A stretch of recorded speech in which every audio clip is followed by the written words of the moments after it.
سينما سمرة سمرة كابيزي رابيزي حينا للنار فلتت حبوز دستا سحاب سميت رفتا نفسد النهار سينما سمرة عب سينما سمرة تدعو مزنك كوري وعاما كوميدي دراما لا وزاتا سبورت فيلم سلام زخبركم تخاتلت سينما سمرة خميس أنيحكم عصرت حدا مدرخ زور فرنسا حيزنا خم تلمود مستنتان أبي الهفتم قريبنا لنا فلما قلنا مدبكم مدب سينما سمرة بس تقبروا زلكم مكتال بندامس قلنا شير لايك ديقوركم شير لايك تقبروا هنزاها خر نفتو ناي زخونا هنا صريت نزلون أبناي كومنت سكشن كتصعفلنا دقيمنا نزاها خر مدبكم مدب سينما سمرة غاوش تعدو خينات تم حلال فودلا نزود الدرتور دي فرنسا نتقرادمتي قال مخرا حزل ويد ما فلتت رخبو خمون توم نزمدب قد تختكاتل وزي كالكم كما كم زنبرا حبريتان مهابن الى اوشتن وصاء نزركب كله افكار سبدما اب حدا ما عدت اميره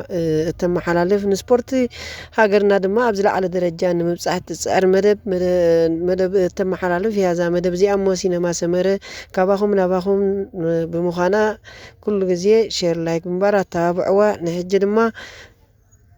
كم تبات على نحبركم تنتان أبي الهفتم كم زنبرة نايم بالعصر تحد مدرخ حبريتا خبنا مسانا تدالي له أبيل فلما خميت أنيها بيني بركة حاتين لو ميزنا كسي صنعت لبسو كاب زمان يماني تاريخ زوارسي لعني خبر معدن للعنق بحري اللهم مسجن ساندي حوي زي مدرخ زي حق حيش بغط تنفتي تا مدرخ كم زنبرت كم توي جرنا سان قبرت العفتينا بلص خازي اخا كافتن زنبرا كافتن قديمن زنبرا زحقوسانا مدرخات الله عندين زي اخا بلصتي تاشعين عسرين حجي بتعمينا تحقوشنا نيرنا حجي خا مبل 11 ازيا بلصتي سئلي صونو صور زونه سئلي بزعبا زود دركا زرعيتنا مدرخه بقصالي كم زنبلو زلنا خا اتي ناي ماريا من حيزو انتاي زي كونس اتي توادرنت نايتم تقادمتي كسع خندمنتاي عبي الله انت رأينايو اسو طرح اخالي مخنياتو مقررتو ناي قدم مشكلتا سوي بقى منغو تقادمت زغبر ناي متللاخ بقى سوي نستمقر ግን ابزانا يلو مع انت مدركا فلي زبله بعلو ترسيعو انيو بعلو هايدين كوينيو تشفينو انيو حجي قلقليلو مالتي ابز حلفه عمت ترارينا خوينا 1924 ابراهامسن كافتا قداميت مدرخ جميرو بزي مجنان كساب تاشعي 10 كساب 11 مدرخ دلو اتبريك اوي انت عين زير بربط ادمي كساب نبل غيرناي نطبطاب ماليا نوحد بلا ستيجس كندي مدرخات غير وديو عمي ناي عم زرعنا يسزخونه كامرنا دي حسسي بزيبو الليد اوت اب ناي غانتو صرح خلا انا بتعمي زغرمن نيرو بقى ابراهامسن مش نطبطاب مالي يجيرو انت عينتنا عمنا عمز نبره مچم كنرسو عين خلينا زير الساع زخري اب امرنا اميت يو حليف نيرو عمي لو عمت كن يهدين كوينسو يلو صانيحو ازيا خام ازيا بلصتي كم مبغسي لك عمتا زهبو كومباتيف نوع غبا ستيج كمان تغبو ولا تخلاي متقعت تغبرو خلوسي بتاع بروفيشنال زخونه متقعت وسيدو نزي ناي مدرخ عوت نغانتو اغزيمو الله مالتي እዚ ግን እንታይና ንርደልና ሕጂ ሎሚ ካብ መጀመርቱ ልክ ዓምታ ዓማ አብርሃምሰን ዝነበሮ ኣብ መንጎት ኮሜንታተር ታይ ነይሩ ኮምፓቲቭ ራይደር ዘው ናይ ዝሓለፈ ላስት ዊክ ሲ ኮምፓቲቭ ሲ ቫንደርፑል ይብሎ ነይሩቲ ማይክ ቀበል ተረፈሉ ግዜ ብተቀልቃ በቃ ናይ በሐቂ ቫንደርፑል እንታይ ዓይነት ተቃዳማዩ ንሪኦ ወላ ሕጂ ክንገልጾ ትረልና ወላ ክንምድቦ ትረልና ደይ ምደብ ኣበይ ክንምድቦ ኢና ቃጠፋካ ብጣዕሚ ብሉጽ ተጻዋታይ لما عند خاطر زجبروسي زخونا عينة تقادماي كجبرو زي كل أرينا ده حر متريفوز ولا مدرخات مصر أنا بقى حسب كنا من تاي ساعتي وتسألوا سلندر ماتي قرب جن تي حلف الناس نترخيبوز ولا مستفليبسن زي مهلا وهذا زيادة خانعو بقعتون خنت أبارق عدل كم ذهبوها كرسع زي بقول مالتي قنو እዚን ክልቲአን ኣገደስቲ እየን ምክንያቱ ፊሊፕሰን ነይሩ ተዝኸውን ዝፅበዮ ካብኡ ስራሕ ስለ ዝፈልጥ እንታይ ዳ ንፊሊፕሰን ዲድ ኣውት ንኸውፅኡ ማልያ ደይብሉ ገንዘብ ኣብ ሕቑፉ ኣብ ጅቡኡ ዝኣቱ ዘሎ ስለዚ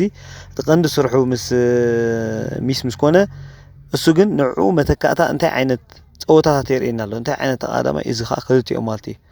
እቶም ብምሎም ሃዲሞም ዝነበሩ ተቃዳምቲ ኣነ ሓንቲ ዝመሰጠት ነገር ተሃልያ እቶም ኣርባዕቲኦም ሳይሞን ቫን ኣርት ኣርኖልድ ዲሌይ ቫንደርፑል ክኸዱ ከለውሲ ሸዓስ ክሳዕ ሽዑ ድሕን ፀኒሑ ቢና ምስ ዋይ ምስኦም ደይከይድ ቀዚኣ ቁርበት ሓሲባት ነይራ ኣብቲ ውድድር ናኸድና ከለና ክሳብ ኣብቲ ቦታ እንተ ደኣ በዓል ሚላን ክገድፍዋ ከለዉ እሱ ናይ ሚድያ ድሌት ኣርእዩ ነይሩሲ ኣብታ ሰዓት እያ ምስ በዓል ኣርኖልድ ዲሌይ ናይ ምኻድ ክሳይ ነይራቶ እያ እታ ንዕኡ እታ ውሳነ ግን ብዝያዳ ንዕኡ ንጋንቱ ሰትምልከት ክሳይ ነይራ ኣብኣ ግን ከምኡ ተመኒየሉ ምክንያቱ እቶም ዓይነት ተቃድምቲ ተራእዩና ቢንያም ከዓ ናይ ምሕኳር ዓቕምታት እዩ ዘርእየና ዘሎ ብዘን ዝሓለፋ መድረኻት ካታጎሪ 4 ገለ ተኮይኑ 7.3 6.5 ገለ ዝዕቀን ይድይቦ ኣሎ እሱ ኢሉ ሕጂ ይድይቦ እንተ ደኣ ሃልዩ ንምንታይ ኢኻ ሃልክ ትዕድግ ገለ ነገርሲ ወጢንካ ኣለኻ ማለት እዩ ገለ ፅቡቕ ተሰሚዕካስ ክትዕወት ናይ ምዕዋት ድሌት ኣለካ ኩሉ ግዜ ካብ ቅድሚት ኣብ ትህልወሉ እዩ ፅቡቕ ሕጂ እዚኣ ሓንቲ ንግረ መንገደይ ከለኹ ትንክፍ ኣቢለያ ክኸይድ መታን ጥራሕላይ ግዜ ንክሕግዘና ቢንያም ዓሚ ናይ ምቅላስ መንፈሱ ዘርኣየና ዝለዓለ ጥርዚ ፋይቲንግ ስፒሪት ዝበሃል ናይ ቢንያም ዝረኣናሉ ኮብልስቶን ኣብ ዝነበረታ መድረኽ ዘርኣየና እያ በቃ ብጣዕሚ ተመሲጠ ኣነ ክንደይ ሴክተርስ ነይሩ ሽዑ እንተርኢናዮ ሲ ቢንያም ግን እንታይ ዓይነት ተፀማምነት ከም ዘለዎ እንታይ ዓይነት ዓቕሙ ከም ዘለዎ ሽዑ ምስ መን ደሚርናዮ ምስቲ ኣብ ገንት ዊልቨን ክዕወት ከሎ ዝነበረ ሴክተርስ ቀሊል ኣይኮነን ልዕሊ 10 ሴክተር ድሕንቲ ይሓልፍ ኮንካ 14 ሴክተር ቀሊል ዓቕሚ ይኮነን ናይ ቢንያም ዓቕሚ ዕቑር ዓቕሚ ከም ዘለዎ ኣብቲ ሴክተር ሽዑ ከዓ እሞ ከዓ ኣብቲ ሪፍራንስ እሞ ከዓ ምሰየ ናይ ጉርቦም ምስ በዓል ታዲ ፖኳቻ እናተረባረበ ነቶም ቅድሚት ዝነበሩ ንምህዳን ዝገበሮ ስለዚ ኣብዘን ከምዚ ዓይነት መድረኻት ከዓ እቲ ናይ ምፅማም ተኽእሉ እቲ ኢንተንሲቲ ናቱ ፅቡቕ ስለ ዝኾነሲ ክፍቲ ንኽእል ነይሩ ዶ ምክንያቱ በዓል ኣርኖልድ ዲሌይ ካብ ኣምስ ከዱስ ዕውት መጥቃዕቲ ኮይኑስ ድሓር ኣብታ ዳሕረወይቲ ጉርቦ ድሕሪ ቫን ኣርት ነበረሲ ስፕሪንት ገይሮም ከማን ንሶም ራብዓይን ሓምሻይን ኣትዮም ሕጂ ስለዚ ኣብኣ ደይ ምፍታኑ እዚኣ ከም ሓንቲ ኢሹ ከም ቁርብ ኣስተቢለላ ነይረ ስለ ዝኾንኩ ንምንታይ ደይከደኢለ እዚኣ ክሳይ ገይርያ ሓለይቲ ከዓ እሳቶም ዝወሰድዎ ስጉምቲ ግን ነቲ ፀወታኻ መልክዑ ቀይርዎ ነይሩ መልክዑ ቀይሩ ስምዒት ከም ናእቱ ጌርና ይርክብዋ ዶን እዚኣ እንተርኪቦማ እንታይ ዓይነት ሰባት ምዃኖም ሰንፈልጥ ተደጋጋሚ ከዓ ኣብ ዝሓለፈ ክንገልፆ ዝቐነና ኣርኖልድ ዲሌይ ኣብ ሂል ኣብ ዝኾነ ይሰማምዑ እዩ ዝበልና ሎሚ ብግብሪ ኣርእና ማለት እዩ እቲ ናይ ኣብርሃምሰን እቲ ናይ ቅድሚት ዝነበሩ ተቃደምቲ ኣቦቱ እናሃለዎ ከሎ እቲ ኮምፓቲቭ ራይደር ናይ ኣብርሃምሰን ከም ግቡእ ብትክክል ተቐቢልና ይኸልና ግን እታ ዳሕረወይቲ ጉርቦ ዝቐለሰቶ ከዓ ነቲ ፀወታ ዝያዳ መቐረት ዝያዳ ነዳዲ ከም ድውስኾ ስለ ዝገበረት ምክንያቱ ከምዚ ንሪኦ ምዕቡል እንታይ ዝበሃል እዚ ኣርኖልድ ዲሌይ በዓል ቫንደርፑል ይመፅኹም ኣለዉ ክበሃሉ ከለዉ ሲ እንታይ ዓይነት ስጉምቲ ወሲዶም ካብ ክንደይ ሰብ ናብ ክንደይ ኣውሪዶም ኣብ መወዳእቱ ከዓ ፕሮፌሽናል ዝኾነ መጥቃዕቲ ኣብቲ ናይ መወዳእታ ናይ ዓቐበታት ወሲዶም ነቲ ዝግብኦም ዓወት ረኺቦሞ ንኣብርሃምሰን ብትክክል እዚኣ መሲጣትና እዛ መድረኽ እዚኣ ፅቡቕ ኣቤል ናይ ብሓቂ እቲ ቀንዲ ኣነ እውን ከስምረሉ ደሊ ኣብርሃምሰን እቲ ናይ ዝሓለፈ ዓመት ማልያ እንዳቀያየረ እሞ ከዓ ብዙሕ ግዜ ነቲ ፀወታ ዘመቁሮ ዝነበረን ሎሚ ግን ጥፍእ ኢሉ ቀኒዩ ናይ መጀመርታ ከዓ ኣብ ዝመበል 11 መድረኽ ከዓ ጀሚሩ ወዲኡ እሞ ከዓ ተዓዋቲ ናይ መድረኽን ኮምፓቲቭን ክኸውን ከሎ እቲ ሓደ ፍሉይ ለውጢ ንዓይ ኣብዚ ሓንቲ ደስተውዓል ኩሉ ኣቤልተ ኣሎ ፈለማ ምስ ኮዱ ሰለስቲኦም ምስ ኪሜድ ኣብርሃምሰን ምስ ባርኒ ዳርጋ 2 ደቂቕ ንዓባይ ጉጅለ ምስ ፈለይዋ ኣብታ ናይ ኢንተርሚዲየት ኣብ ዳርጋ 20 ካልኢት በፂሓ ውሒድ ኣቶም እያ ነይራ ራይትን በርጉርን ጥራሕም መፅኦም ተሓዊሶሞም ካብ 20 ካልኢት ግን تا ኢንተርሚዲየት ከይርከብዎም ከሎ እንደገና ክትውስኽ እያ ተረኣያ ኣብዚኣ ታስተወስደ ስጉምቲ ከመይ እያ ምክንያቱ ተትሕወስ ነይራ እታ ብድሕሪኦም ድመፀት በዓል ዲሌይ በዓል ሳይሞን በዓል ቫንደርፑል በዓል ቫን ኣርት ኩሎም ከዓ ኣይምተበለትን ኣብ መንጎ ቢንያምን ሚላን ከዓ እታ ናይ 20 ነጥቢ ኢንተርሚዲየት ምተረኽበት ኣብዚኣ ንኣብነት ሕጂ እንታይ ከይጠቐስና ይኹን ሓልፍ ዘይንደለኻ ተራ ተቐዳደምቲ ናይ ጋንታ ኢንተርማች ብጣዕሚ ብሉፅ እዩ ነይሩ ሎማዓንቲ ንግሩፕ ኣኪቦማ ናይ ሙዳእ ድሌት ኣርእዮምና ነበሩ መጀመርታ ብቐንዱ ማለት እዩ ብቐንዱ ኢንተርማርች እዮም ካብ መጀመርታ ሒዞሞ ነቲ ጉጅለታት ንኽጠራነፍ ንመጀመርታ ግዜ ኣብዛ ናይ ሎማዓንቲ ከም ዓተር ኮይኖም ሓደ ንሓደ ትር ኢሎም ኣብቲ ፅርግያ ተዘርጊሖም ክንምንታይ ቆመ ዘርጊሖም ነይሮም እቲ ኢንተርማርሽ እንታይ ዓይነት ድሓር ግን ሓገዝ ክሓትት እውን ንሪኦ ነርና ብሬድዮ ገይሩ ማለት እዩ ምክንያቱ መጥቃዕቲ ኣብስ መጥቃዕቲ የጥቅዕዎም ብገለ ሸነኹ ከዓ ሓገዝ ዝረክብ ካብ ካልእ ጋንታታት ከዓ ትሕወስ የጥቅዕዎም መልስ ድሕሪኡ ንነዊሕ ግዜ ከምኡ ኢሉ ምስ ከደ ምስ በዝሐ እቲ ካውንተር ኣታክ ምስ በዝሐ መጥቃዕቲ ብርስ መጥቃዕቲ ምስ ኮነ ግን በቃ ብሓባር ንክኸዱስ ኣይፈቀዱን እቶም ተቃደምቲ በቃ እዚ ናይ ሎማዓንቲ ነበረ መድረክ እንታይ ኣብቲ መጀመርታ ክምስረት ከሎ ዋላ ተርኢናዮ በዓል ቫን ኣርት ክትስቕ ከሎ ብሬክ ኣዌይ ደልዮም ክትስቕ ከሎ ክሳብ ክንምንታይ ተቃደምቲ ምስኦም ትሱ ስለዚ ክንደይ ተቃዳደምቲ ከም ፕላን ናይ ስቴጅ ንዝሎማዓንቲ ኢሎም ይኣቱ ኣለዉ ኢኻ ትርዕጂ እዚ ፀወታ እዚ ኣብ ዝሓለፈ ታይልና ተንኪፍና ነርና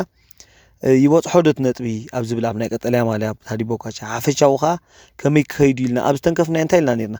ብሬክ ኣዌይ ስግድን ክህሉ እዩ እሱ ኢኻ መቐረት ናይቲ ውድድር ነቲ መጀመርታ ደኺሙ ዝነበርስ ኣባራቢሮም ኣለዉ ኢልና ተንቲና ነርና ማለት እዩ እሱ እዩ ዝመፅእ ዘሎ ሕጂ እቲ ብሬክ ኣዌይ ዝንብሎ ዘለናሲ ንመድረክ ደሊኻ ትኸደሎ ኮምፓቲቭ ደሊኻ እውን ኮምፓቲቭ ራይደር እንተረኸብኩ ዋላ እንተኸፈአስ ኮምፓቲቭ ራይደር ይረክብ ብምባል ስቴጅ ንምድያብ ስቴጅ ቆቐሊል ኣይኮነን ስቴጅ ንምድያብ ኢልካ ዝወፅእ ኣሎ ኩላቶም ንፈተና ከዓ ዝወፁ ኣለዉ ንፈተነ ቶፕ 10 ንምእታው ከ ናይ መን ኮይኑ ስቕ ኢሎም ዝወፁ ኣለዉ ሕጂ እቲ ብዝሒ ንረኣዮ ብሬክ ኣዌይ ደልዮም ብዝወፁ ተቃደምቲ ስለ ዝበዝሐት እቶም ኢንተርማርሽ እንታይ ገይሮም ኣብ መወዳእቱ ገዲፎም ወጥ ስራሕ ልክዕ ምስ ገደፍዎ እቲ ዓቕምታት ሓንቲ 7 ኪሎ ሜትር ስለዝኾነ 7 ኪሎ ሜትር ትረአ ከምኡ ጌርካ ክትሃለኽ ምስኦም ውዒልካ ከዓ ዝተረፈቲ ግዜ እውን ነቲ ደሊኻ ዘለካ ዕላማ ክተድማዕ ኣይትኽእልና ክገድፍዋ ምስ መረፁ ልክዕ ብሓንሳብ ክትገፍሕ ርኢና ሾ እቲ 20 30 40 ገለይላ ትሕዝ ነበረት 50 ከባቢ ሒዛቶ ነበረት የሎ ጄዚ ሒዞሞ ነበሩ እቶም ብዙሕ ማልያታት ሒዞሞ ዝነበሩ ግዜ ንግዚኡ ተዓቂቡ ተታሒዙ ነበረ ግን ብዕላማ ዋላ ንቢንያም ተባሂሉ እዩ መን ሞለዋ ኢንተርማርሽ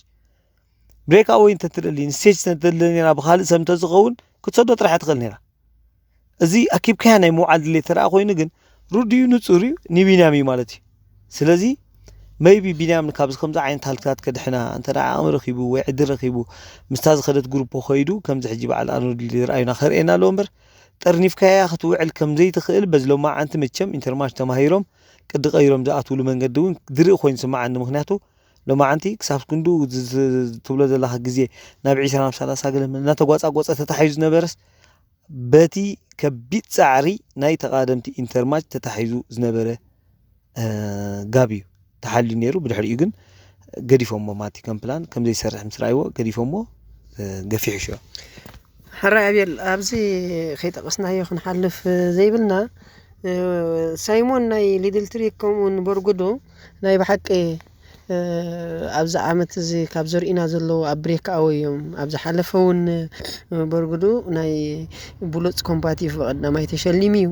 ሳይሞን ቀጻሊ ምስ ደሃደመት ኣብ ስራሕ ኣሎ ምስ ጋንትኡ ከምኡ ናብ ዝሃደመት ጉሩብ ኣሎ ኣበርክቶ ናይ እዚኦም ከመይ ንሪኦ ምስኣ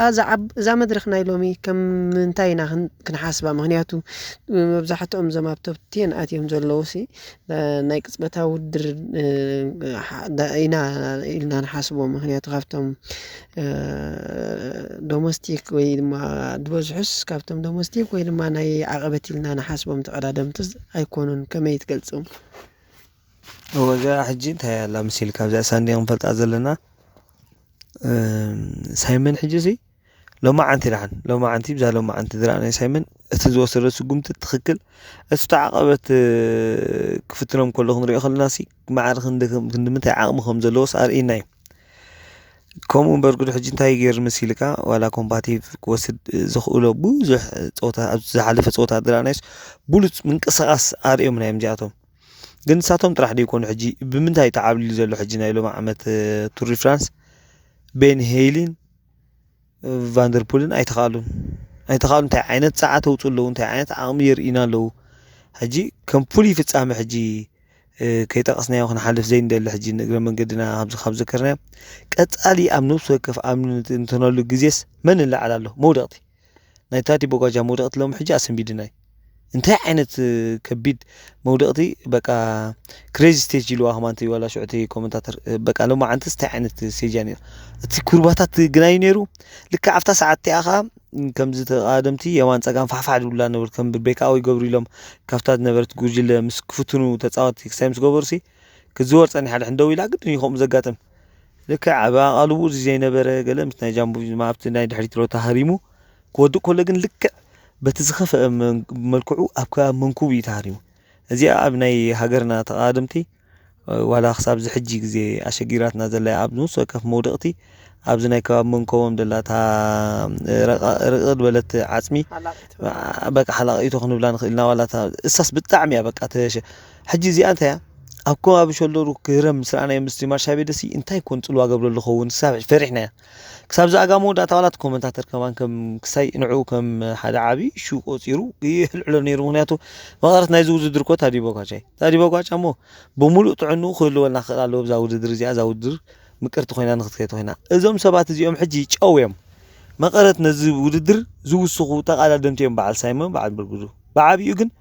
اتمودقت زفطرو صلوا لما انت كمان بزحت انطلطيلنايو ناي بحق ጭውነት ግን አርኤው ምናቶም ተቃደምቲ ወላቶም የይ ከማን ይዛርቡ ነይሮም ስበን ሄሊ በትክክል ግን ሰድራናዮ አይተዘወረትን አይዘወርዋን ካሉ ተቃደምቲ ቶም ዘይራአዩ ንቅድሚት ቁጥጥር ኢናም ነርና ንሓፂር ግዜ ቶም ዘይስተውሃሉ ኾኑ ኹልዮም ወይ ከዓ ምናልባት ናይ ሓደ ናይ ክልተ ሰባት ተደይ ኮይኑ ብምልእታት አጉጅለ ዝነበረት ፌር ፕሌይ ተጻዊታ አይ ተወንጨፈትን ወላ ጃምቦ ከማን ብዙሕ ክሳይ ገበሩን ጋንቱ ተሪፎም ይቴሞ بتخكل كخمتي نصبيو حنت غزي بحد عمت بتاعم زسنبدتنا نيرا عند شليك حاون فرانك شليك مالتي مساكس بان كله مس كونتادور او وددر كله او كبيد متلا كله بقى اسو كاتينا مستطنانغو غديفو خيدو فير كصات አይደለየን ኣብ ቅድሚት ካሰ በዓል ሳንቸዝን በዓል ገነመነቶም ስፓኛውያን ካጸኒሖም ዋላ ጋንታ በይኖም ከለው ተሓጋጊዞም ከአቱር ኢና ነርና እዚዕጂ ካፍቲ ኣብ ቱር ፍራንስ ከምሪኦ ስፖርታዊ ጭውነት ወጻኢ ኢልና ካብ ድገለጽናየን ሓንቲ ሰን ነይረን ብጣዕሚ ስምዒት ሰብተን ከፈት ነይራ ናይሎም ግን እንኳዕ ደሓን ኮነልና ወላይ ካብ ዝያዳ ጦዑ ይገሩ ደሓን ኮነልና ንጽበ ክምክር ጽወታ መታት ጽቡቕ ኣለኻ ኣቤል ከምዚ ትገልጾ ዘለኻ ብዙሕ ግዜ ፌር ፕሌይ ዝበዝሕ ኢና ንርኢ ቱር ዲ ፍራንስ ኣብ በዓል ጃንዌሪ ኣርምስትሮንግ ንሪኤሉ ነበርና እውን ከምኡ ላንስ ኣርምስትሮንግስ ዩሪክ ላንስ ክወድእ ከሎ ዩሪክ ጠጠው ኢሉ ጽበየሉ ግዜ ንርኢ ነርና ኢና ስለዚ ምክንያቱ ዝበዝሕ ኣብ ናይ ኤውሮጳውያን ድሕር ዳ ርኢና ብዳንጋኻ እንተደኣ ስዒርካዮ ከምዚ ሰዓርካዮ ዓወት ዝቁፀረልካ እምበር ብዝኾነ ነገር ምክንያት ኣጋጢምዎ ነቲ መወዳድርትኻ እንተደኣ ስዒርካዮ ከምደይ ሰዓርካዮ ምክንያቱ ምክንያትዩ ከስዕረካ ክኢል ዘሎ ብዳንጋ ካንተ ዳስዒርካያ ግን ስዒርካያ ስለዚ ኸያም ከም ድሰዓርዎን ከኣምኑ ጠጠው ኢሎም ተጸብዮም ራስ ብራስ ድስዕርዎም ጽቡቕ ኣቤል ንቐጽል ኣብቲ ተሪፍ ዘሎ መደባት ማልያታት ኣለዋ ንተናኽፈን ኣብዚ ናይሎም መዓልቲ ዝኾነ ይኹን ኣብ ብጫ ማልያ ዝተረኽበ ለውጢ የለን ከምኡ ናብ ናይ ቀጠልያ ማልያ ትነጥቢ ከምቲ ትገልጾ ቀጻሊ ዝቐነኻ ኣብ 387 ናይ ክበጽሕን ኢልካዮ ብዙሕ ኣይስጉምኒ ዘሎ በቶም ካልእ መድረኽ تحز دلو ناي فاندربول موسخ خمون ناي بنيام مالو ناي بوكوتشا عبد الله اندلواتن كابكالايك صبرا وعيت سري اندلواس بزح في اللي يبلن ناي ميلان طريين كومون افتنا عقبت كم تازقني تيادلا زن مالياتات مون تعذبتنا تناخفلهم كما يكم زلو وصيتن نابتسترف مدب خناتو وثن مالاتات كم زلوا وين زلواتي في اللي ولاس تي كبيد في اللي زفتري لنا عقبت بمرحنتنا تيو كساي كوين زلو نابنت كم زحج عزو زلو سي تمالا عيد كان نرغا يودو دو قل زبل حسابات متينير ومودا تاكو 30 دي قل حيزو تراح يودي وابل 50 عامي مجمرتا كن مالاتات حيزو خلص دحار سو ميتين قلنا غد خلوسي نجن 27 كبص خلو كاراباس سوها ساسان سستن قال حيزي وديو امونغو بعد جورجن سنايتبل بعد فينغار كلاتهم بعد ايفانوبول عليو قطري اوطيرو مات 7 ساعات 5 حجي تي توادرنت كساب حجي زلو ناي عقبت لوط خمص زخل نطبታት አይነበረን ሓደ خلطه قال يدعقن نيرو كاتاغوري فورسي حنتي اتوابا كاتاغوري سرخ اخلتي اتوابا زي بزح لو تخمص خمزيكل رد نغريو افتناي صعدا مالياون كساب اتا عباي غجل نعاخبታት تخزخل كبت عقبታት كساب زي ترخبه نابنت أفتي انترفيو حتى خلص تايبلو نيرو مونسرس ستيج سالو بدحريت خمي يسوق حتى نيرو بتخكل بقى طبقت مقلتيت بقى تتغازانيا تتقيم لا عرموشش اندي بتغرنيا عرموشش بقى تزمت زلو ستيجز أوي تفللي كمت زخل إلنا حجنا أمنا بقتلها مالها ناقش نجارات ملألو ناقش نجارات وني قد لك نابنت حنتا أبنت نمت فاندربول إن بينام قمت إلو نابس هالسي درجة مت إلو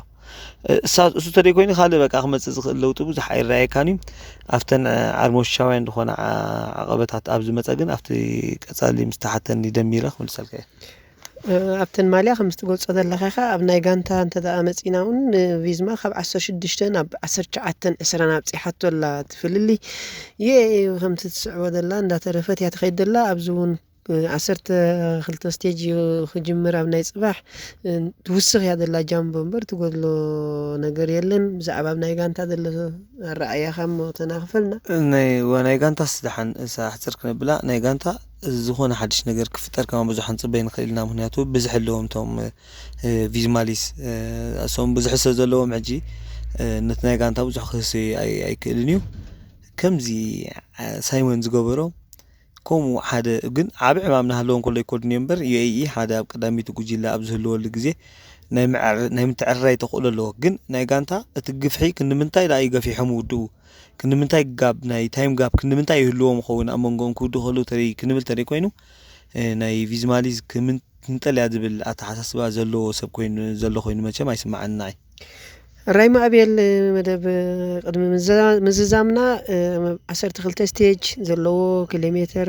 እንታይ ዓይነት ቅርፂ መሬት እዩ ትፅቢታት ከመይ ዘሎ ሓበሬታ ክትበና እሞ ክንዛዝም ሕጂ 12 ቅድሚ ንዓ ምግላፅና ሓንቲ ኣብዚ ከም ክሳይ ሒዝያ ዝፀናሕኩ እንታይ ኣላ መሲልካ ዋላ ኣብ ተደጋጋሚ ሕጂ እንተዓዘብትና መታን ክርድኦም ስምዒት ስለ ዝሕዘና ስለ ንሕጎስ ዘለና ኣብቲ ክንጉህ ከለና ከዓ ኣዝና ስለ ንጉህ ዘለና ገለ ነገር ክጎድል ግድን እዩ ሕጂ ሳቶም ተዓዘብቲ ብኸመይ እዮም ክሰምዑና ሰማዕትና ብኸመይ እዮም ክርድኡና እንደሊ ንኣብነት ንበል ብተደጋጋሚ ጃምቦ ቪዝማ ንብል ጃምቦ ቪዝማ ይኮነትን ደላ ሕጂ ቪዝማሊስ እያ ተቐይራ ዘላ ሕጂ እዚ ምስቲ ናይ ምወላ ኣካላት ናይ ደኺሙ ዘሎ ኣብ ናይ ኢንተርማሽ ንኣብነት ብናይ ባጀት ጉዳይ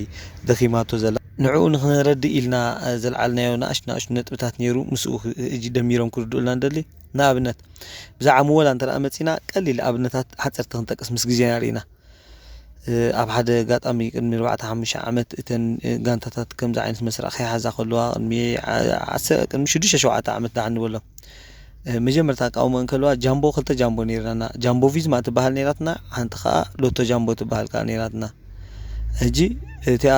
ሎቶ ጃምቦ ሕጂ ኣብ ሰዓት እዚ ሎቶ በይና ክትብሉ ከላ እታ ጃምቦ የላን እታ ቪዝማሊስ ኮይና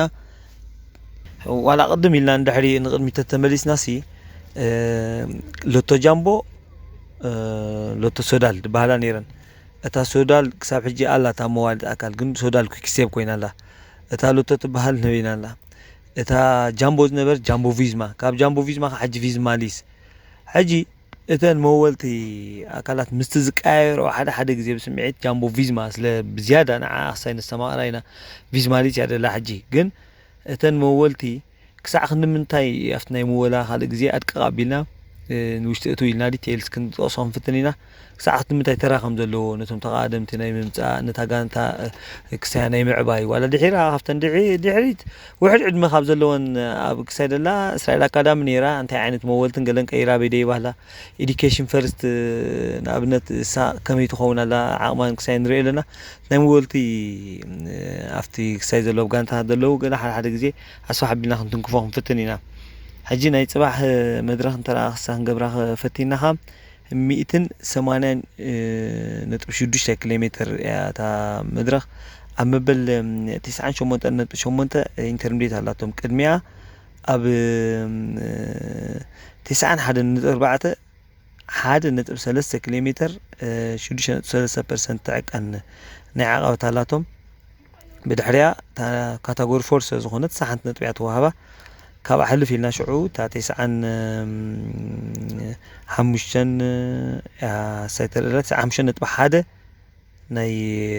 ሹካ ተቓደምቲ ኢንተርሚዲየት ትወስዱ ኣላ እስራኤል ትጅምር ማለት እዩ ብድሕሪኡ ግን أبزي أوشت 6 كيلومتر تحتيرو يزولو تخبت عقبتات كاتاغور 1 11.8 كيلومتر 7.3 تعكن حجي 11.8 كيلومتر كنا بكيلومترات أبز خبت عقبتات 11.8 كيلومتر تنوح نويح عقبي مو 7.3% تعكن ترى أخوين تجرار أنت ناتوخا زي كبيدي صدق على أزي خبيد نعم بتعمي ديسنت زوم كل زور آدم تحجي أبز خطقهم اليوم برت عقلة وريدة أشعو خان تكتبرع كبابي 3.1 كيلومتر 7.7% خا زياون رأسها دخلت كاتاغورتي بمالو رأسها دخلت زياها كبادة زعقت زيا من هاد 7.7% قليل يكونن شعوب بدحريو كلتا قلقلتات هالوم نعن خلتي أموريدهم أب حجيز يا كاتاغور 1 أب 234.1 تا كاتاغوري توها هذا يترلا عقبت بدحريا أب 245.7 كيلومتر بدحريو نزم سحلفو أب 273 أفتي موداتا نقوله أب 278 كجمرة كسام موداتا HC يبومولو هورس كاتاغوري يبومولو 13.5 كيلومتر 7.8% زعق أنا له زعجي أما لا لوتي كنري انت را خوينها أبدي أطرحنا خنري نخل إذا حنت خافتن فتنتي عقبتات أبزلوا تنكينج ستيج نايزي سايكينج ستيج لا 10 شومنت لا كبتين 10 شومنت إذا أجن أزيا فتاني عقبت كم مخانا متنكا إذا بأنكر خن كهاتلا نلابو كادجن أبزي فوليك سايبلنا تنت بزوها بناي عقبت يكون ناي انتهي بحال كساي جميل لنا أبنت هجي أفتا كاتاغور 1 10.6 كلتا حدا يلو مالو أفتا كاتاغور توخا 5.3 كمتي مارتينيز كحزو خلو زو على مالتي عقبتاتي إسرائيل الجمير بوينت له أفتا HC إسرائيل ملك جميل مالو ناي نتبنا جرينجيزي إسرائيل هو خلو ناي أماونتين كلاسيفيكيشن كا إسرائيل 10 شوعات قلنا له خيريو بوناس كا خمتنو فوتو 10.4 أتي أمودات ذاته تقادمي أدلو نزي مثل سمعتنا دخونا حتو ويقلن تلكم كا أفتر سيخة قومتلنا خا نلابا صبغ ما أبيل زخبركم تخاتاتلتنا نايلو من نبرم بالعسرت حد مدرخ تنتانا بأبيل هافتم استخاتاتلكم وينيركم زمدب أب كل نخبت سعد ما شير لايك وروا خنا طريقة مزلوكم أبناي كومنت سيكشن صحافلنا صباح أبناي عسرت خلت مدرخ أفتم أساسا للجزين ساعات كن راغبينا سلت كله مكتالكم عزينا نمسجن سلام